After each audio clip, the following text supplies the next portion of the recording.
Bonjour à tous et bienvenue. Aujourd'hui, nous allons explorer l'histoire fascinante d'un mammifère discret, élégant et essentiel à la santé de nos milieux aquatiques, la loutre d'Europe, Loutra loutra. Presque disparue au XXe siècle, elle connaît aujourd'hui un retour spectaculaire dans de nombreuses régions françaises et européennes. Mais que révèle cette reconquête et pourquoi la loutre est-elle considérée comme une espèce parapluie, indicatrice et parfois même clé de voûte? La loutre est un mammifère semi-aquatique de la famille des Mustelidés. Elle possède une fourrure extrêmement dense, un corps allongé et des vibrisses très sensibles, essentiels pour la chasse nocturne. Elle occupe un territoire qui peut s'étendre de 5 à 40 km de cours d'eau selon la qualité de l'habitat. C'est un animal territorial, solitaire et très discret. Sa présence est souvent détectée grâce à ses déjections. Son régime alimentaire est diversifié. Poissons, écrevisses, batraciens, petits gibiers, mais aussi occasionnellement de jeunes oiseaux.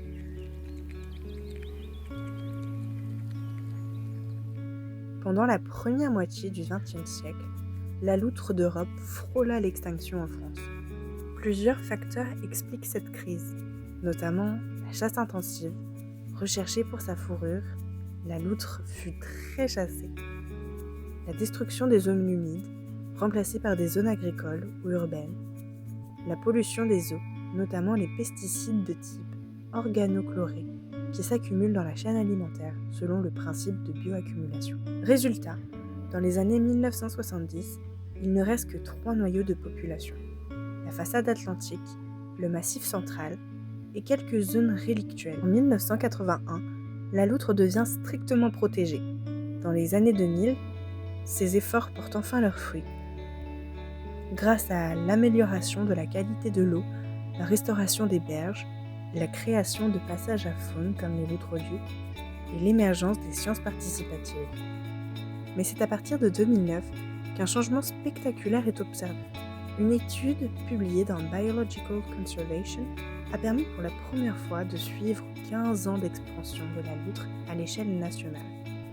Les chercheurs du CEF, Centre d'écologie fonctionnelle et évolutive, et du LBBE, le laboratoire de biométrie et biologie évolutive, ont mobilisé plus de 40 000 données de terrain issues de suivis standardisés, mais aussi de contributions citoyennes. Ce travail met aussi en lumière le rôle essentiel de la science participative. Sans les milliers d'observations recueillies par des volontaires, il aurait été impossible de suivre la recolonisation à l'échelle du pays. Cette méthode reproductible permettrait de suivre d'autres espèces discrètes ou en expansion dans un contexte où la biodiversité subit des changements rapides.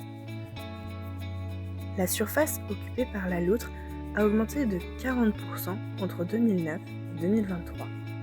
Les 3 noyaux historiques se sont reconnectés, formant un front continu de recolonisation allant jusqu'à la Méditerranée. Cette continuité géographique favorise potentiellement le brassage génétique, même si toutes les populations ne sont pas encore connectées. La loutre est souvent présentée comme une espèce parapluie. Mais pourquoi ? Eh bien, parce qu'elle a besoin d'eau claire, de poissons en abondance, de berges connectées et de refuges tranquilles, comme des catiches ou des terriers. Protéger la loutre revient donc à protéger toutes les espèces de son écosystème, amphibiens, poissons, invertébrés, oiseaux d'eau. Ainsi, on les qualifie d'espèces parapluies parce que la protection qui leur est accordée bénéficie également à l'ensemble de la faune et de la flore environnante. En effet, une espèce parapluie occupe généralement un vaste territoire, regroupant plusieurs biotopes en interaction.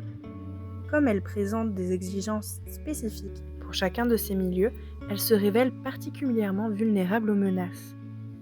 Donc, une espèce parapluie agit comme un véritable ambassadeur de la biodiversité d'une région, révélant les nombreux problèmes qui affectent son habitat, des problèmes auxquels d'autres espèces sont également confrontées. Mais attention, une espèce parapluie n'est pas une espèce clé de voûte. Une espèce indicatrice est une espèce qui reflète la qualité d'un habitat. La loutre joue aussi ce rôle, sa présence garantit un écosystème fonctionnel. Tandis qu'une espèce clé de voûte est une espèce dont la disparition entraîne l'effondrement de l'écosystème. Par exemple le castor, l'écureuil terrestre, les oursins ou encore la loutre de mer.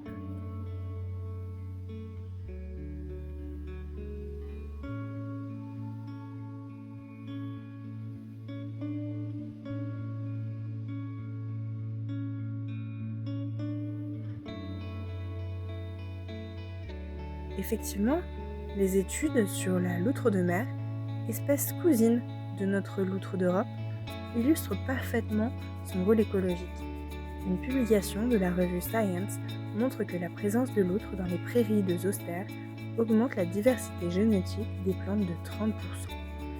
En fouillant les sédiments pour chercher des paludes, elle favorise l'aération du sol, la dispersion et la germination des graines et la résilience de l'écosystème face au changement climatique. La loutre de mer est donc une espèce clé de voûte, capable de restaurer des forêts de varech ravagées par les oursins. Ce parallèle aide à mieux comprendre l'importance des loutres d'eau douce en Europe et en France.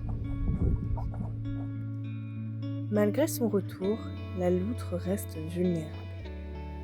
Par exemple, la mortalité routière reste la première cause identifiée, d'où l'importance des loutres dures. La pollution et bioaccumulation, car en effet, comme les baleines et les orques, la loutre bioaccumule les polluants dans ses tissus graisseux. Et cela aura un effet sur sa fertilité et son immunité. La fragmentation des habitats, causée par des routes, des barrages ou des zones urbanisées, empêche les déplacements entre populations et diminue ainsi le brassage génétique. Mais aussi le dérangement humain, causé par les sports de rivière, notamment le kayak, qui perturbe fortement une espèce très territoriale. L'Occitanie est un exemple emblématique. La loutre y est désormais présente dans tous les départements, avec 2 souches principales provenant du Massif central et de Nouvelle-Aquitaine. Loutra loutra recolonise le Lez, l'Hérault, la Camargue et même la réserve du Banias. Son retour est facilité par une abondance d'écrevisses invasives très faciles à capturer. Montpellier a même inauguré un havre de paix destiné à préserver les zones de refuge et les berges naturelles. Être un havre de paix pour la loutre, c'est avant tout préserver et créer des milieux favorables à sa présence. La loutre d'Europe est à la recherche de milieux lui offrant suffisamment de ressources alimentaires et de refuges potentiels, d'espaces de tranquillité, des petites cachettes, pour élever les loutrons. Il s'agit d'une espèce territoriale et individualiste, qui en plus est en plein mouvement de recolonisation. Les individus sont donc constamment en quête de nouveaux territoires où s'installer. Le retour de la loutre est le fruit de décennies de protection, de restauration d'habitat et d'implication citoyenne. Mais cette avancée reste fragile.